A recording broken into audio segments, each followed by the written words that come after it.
திருப்பூர் மாவட்ட பள்ளி கல்வித்துறை சார்பில் மாவட்ட அளவிலான விளையாட்டுப் போட்டிகள் நடைபெற்று வருகிறது. திருப்பூர் நஞ்சப்பா மாநகராட்சி ஆண்கள் மேல்நிலைப் பள்ளியில் மாவட்ட ஜிம்னாஸ்டிக் போட்டி நடைபெற்றது.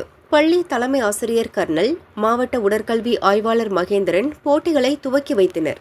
மாவட்ட போட்டிகளுக்கான கண்காணிப்பு குழு உறுப்பினர்கள் பாலசுப்ரமணியம், ராஜேந்திரன் ஆகியோர் போட்டிகளை ஒருங்கிணைத்தனர்.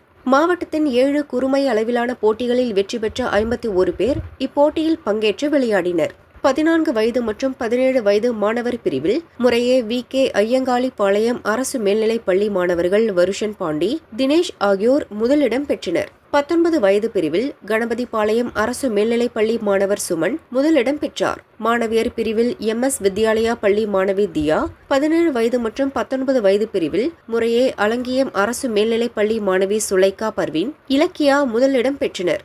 இந்த 6 பேரும் மாநில போட்டிக்கு தேர்வாகினர்.